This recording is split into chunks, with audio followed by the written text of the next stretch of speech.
Deep in the city, where the children run, I see only anger there. I don't see no fun. Because when my brother George was the one who actually started all this, he chased Como around fingers at the very beginning, knowing that Jesus would set him free. It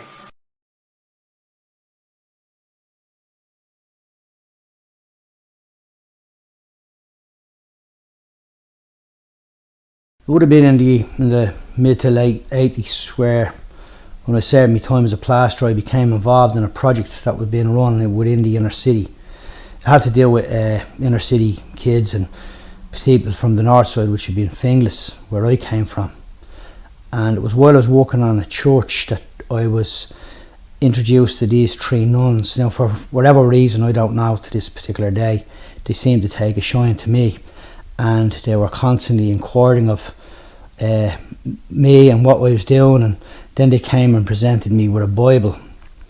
And I remember the particular day down in the basement of the cellars and within the church. It sort of reminds you of a black and white film here. And they came to me and they opened up the scriptures to me and they prayed with me. And I believe somewhere within the course of the conversation, they believed that God, who they believed in, had a purpose and a plan for my life. God rest ye merry gentlemen, let nothing you dismay, for Jesus Christ our Saviour was born on Christmas Day, to save us all from Satan's powers when we were gone astray. Glad tidings of comfort and joy, glad tidings of comfort and joy.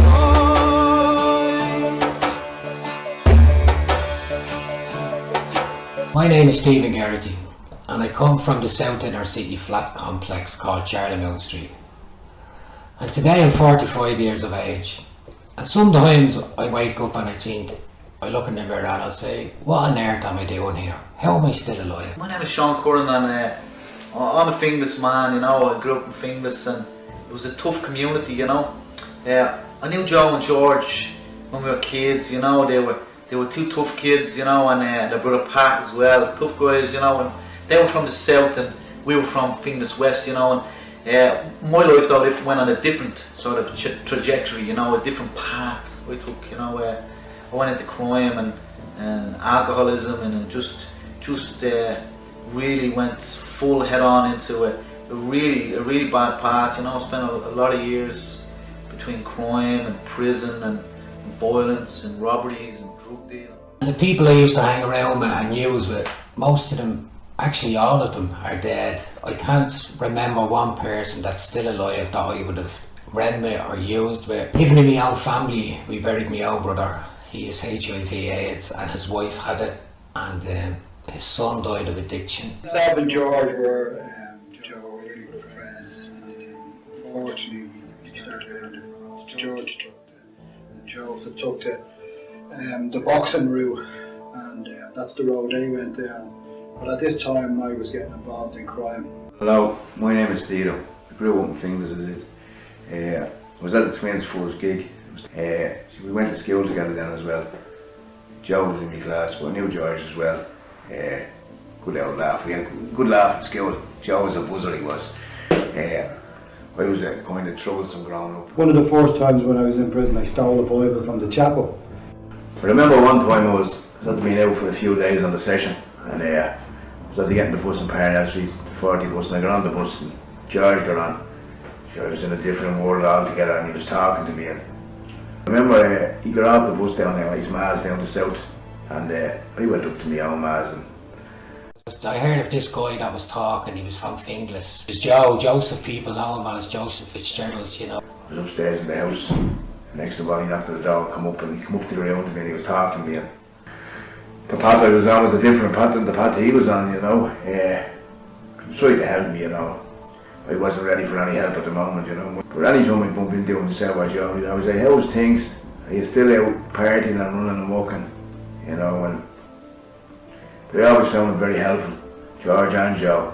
You know, we could have a laugh when we met each other. It wouldn't be preaching, Jan. You'd have a laugh, and I always knew they were there for me if we needed someone to talk to. I got to the stage where my life was a mess. From childhood and growing up in Finglas, I actually probably spent way over 10 years of my life in prison. God was doing something. You know, from being in prison, reading the Bible, reading the crossings of circulated, God was sort of working on my life. From actually not a bad childhood to going down a life of crime that I spent way over probably 30 years ensconced in the heart of crime land and drug land and robbery land, and to come out of it was nothing short of miraculous, you know. When I was there, Peter Traynor invited me to a men's weekend, broke, and this guy prayed for me, and that was nearly 20 odd years ago, and I never took drugs on that day. Oh yeah, you know, there's a line and it says all men of courage have faith. All men of courage have faith, and the 20s, you know, they were brave fellas, you know, and they exercised, they were involved in boxing, and they exercised their bodies, but they also exercised their faith. They're very bold with their faith, and they tell you, I think it's where their strength really came from, you know, the real strength that they had. You know, George used to circle my house and pray at night time and circle the house and stay, you know, pray for the people in the community. That's what they used to do out on their nighttime walks, you know, and when I actually had that sea change, that was when I encountered Joe again, you know. He used to grab me and bring me to a rehab with people who were in the situation that I was in, and he'd go in and work with these guys in the rehab. He'd sing to them, and you know, he'd tell them stories, and he'd just read the Bible to them and just try to help them, you know, just be a man of God, and just walk alongside him and share some of his strength with them. And it was a great time for me, you know. It was a great time to see how he just lived his life, and he walked it like he talked it. That's the way they are, you know.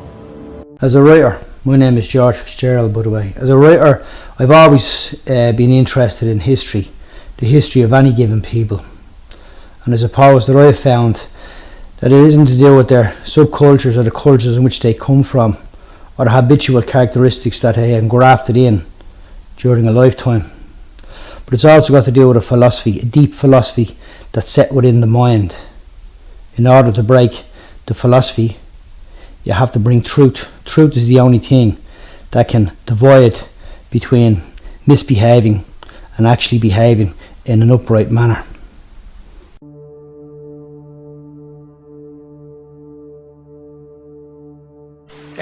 Yeah, one of the things about getting to know the twins, you know, that's friends who call them as George and Joe. I was always, I got myself into a bit of trouble once or twice, and you know, when you just really need someone to talk to, you know, especially George was always there for me. Ironically today, I went back to visit a place called St. Lawrence's Boys Home in Finglas, which I would have been there for a number of years when I was a child at the age of 12. And some horrific stuff went on in it, and I got to meet a lot of people out of Finglas, especially young fellas. And I would have crossed a lot of paths with them. And then I would have crossed a lot of landings with them then in Mountjoy in future years. Joe as well, on different ways I'd be able to get to see comfort from them, you know. But I remember George started having a home group meeting, and I was really interested in that, and I don't think I ever missed a time when I was there. This guy that was talking, I had to mention his name, which is Joe. Joseph, people know him as Joseph Fitzgerald, you know, a renowned boxer in his amateur days, a singer, you know, a great preacher. You know, he would have been a lot of things in Finglas. Just so hungry for the Lord, and especially just wanting to talk about somebody or talk to somebody about a situation that I was getting caught up in, and I really feel that from my background that I've learned so many things from George, especially because he could see the path I was on and the path I was heading. And there was about 11 guys in this place, and I would have known a few of them. Some of them are just off heroin, some of them are off crack cocaine, some of them are off all sorts of stuff. And in a way he kind of steered me, kind of took me under his wing, I remember actually, and he kind of steered me into a way that would give me it was me making the choices, but he kind of opened my eyes to a bigger picture, so to speak, you know. And the guy I had with me, he was still trying to grab it. Next of all, he started speaking the gospel in a language that I was familiar with, but probably wouldn't have heard it the way he had spoken it. And even the guy that was sitting next to me, he was goofing off. And when he heard Joe starting to speak about, you know, who the Lord was, and in the language that we were all understood, that we were familiar with, that Dublin rogue accent, and I'm very grateful for that. And I just continue to grow stronger in the Lord and keep me word, read the word, and go to church. That's the most important thing. And using words that we use instead of all kind of churchy words, because the guys that was in that room, including myself, we weren't saturated in the church and what went on in the church and the language that you speak within a church. We're just normal blokes that were kind of desperate to hear this message. But Joe preached about, you know, hearing what Jesus had to say, and I'll always remember it because it struck a chord in me that somebody can stand up out of the same Dublin that I'm from and speak about Jesus in a language that even guys that were in the room that were stoned were getting it. It was like the drugs left their bodies for a half an hour, and it was like whatever Joe was saying within that half an hour, that they accepted that into their body, and that took over their body, which we all know is the Holy Spirit, it's the Holy Ghost, it's Jesus. When reference history, most of us within our own working class mind, or particularly with 1916 on our doorstep, we would automatically sort of interject towards the history in which we've been brought up in, with the rising in 1916 and the Civil War and what went on there. But my mindset was more to do with the love for the arts as a child, even as in looking at pictures and drawings. And then as an adult I became more enthused into looking at the likes of Gustav and what Rembrandt did and the way they used etchings even, and how they used dry point.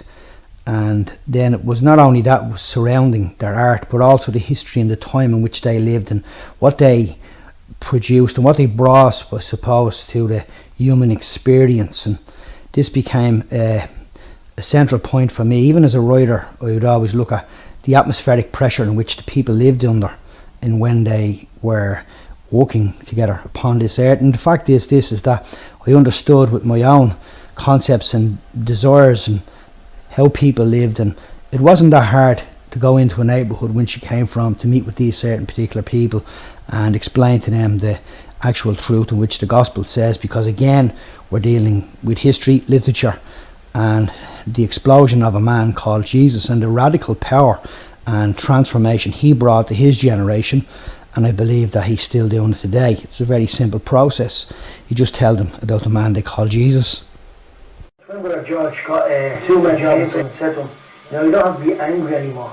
And George, what do you mean? I'm not angry. And he said to me that the heavens opened up. And he said he got an unmerciful bus that something came in from. So it was a vision of that for him. Almost like and there's your brother now who had a vision of heaven open. And there's you. That's right. And my younger brother is the pastor of a church down the road. So how did you become a Christian? Well, when George told me about what happened to him, I was a band the same called the D11 Runners from Finglas. And we used to walk out St. Mark's Church on a Tuesday evening, and we read the two of the sermons on the road to a mess. You know why? Because our heart was bigger in us. Wow. From the truth that he was testifying to us. Sharing their faith, often they don't understand it's actually going in, isn't it? That's right. That's right. And you're feeling convicted is the word the Bible calls it, convicted. And some people feel, watching this and they think, well, I feel troubled. Yeah. Well, and then if you receive it, it's the opposite, it's the joy. Because the gospel is good news. That's what it is. It came to save us and set us free. Yeah.